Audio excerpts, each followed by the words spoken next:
la France peut-elle et doit-elle atteindre d'ailleurs 3% de déficit du PIB? Alors, il faut revenir un tout petit peu sur l'histoire de ces 3%.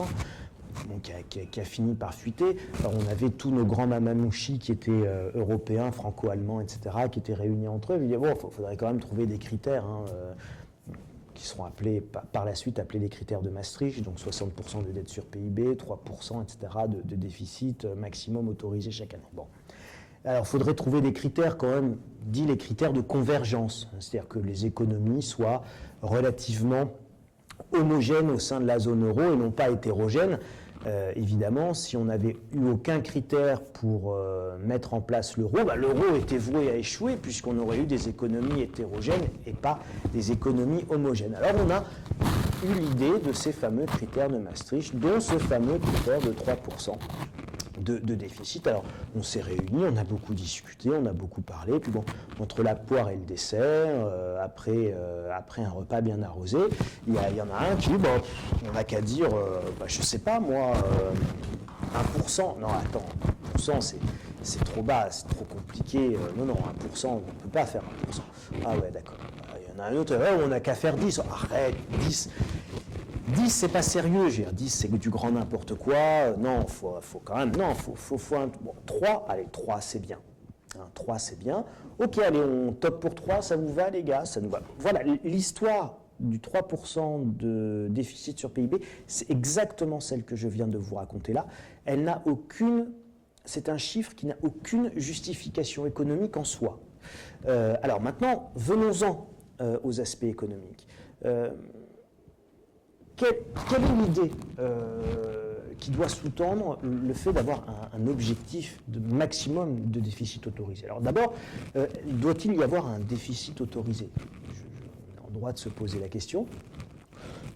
En ayant un déficit autorisé, l'accumulation de nos déficits nous a amené à 2000 milliards d'euros de dette. Ces 2000 milliards d'euros de dette qu'on nous n'avons pas remboursés, ce sont 2000 milliards que nous avons tous les jours qui pèsent sur nos budgets, ça nous coûte 46 milliards d'euros par an d'intérêt de la dette, c'est-à-dire le budget de l'éducation nationale. Un pays doit-il s'endetter?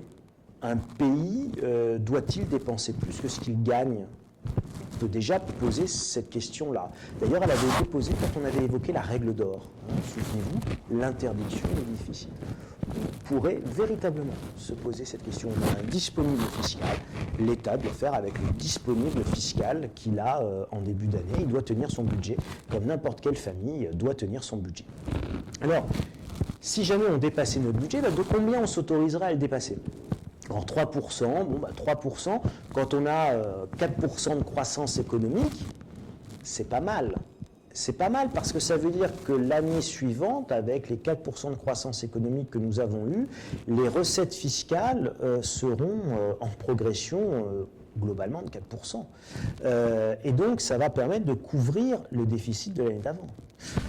Donc 3% de déficit autorisé, si on a une croissance supérieure à 3% de ce déficit autorisé, ça peut avoir du sens.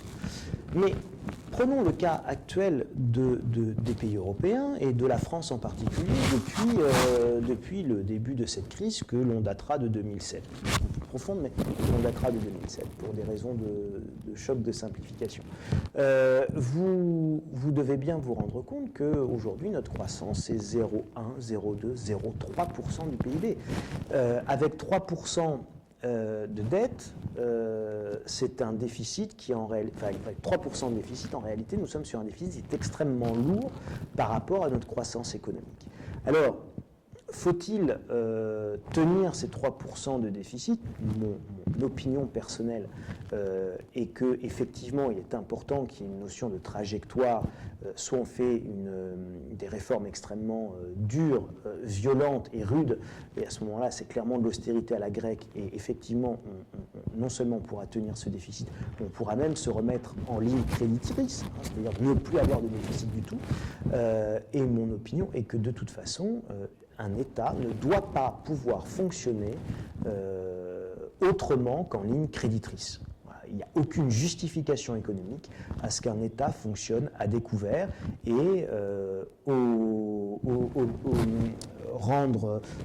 se permette d'endetter les générations futures.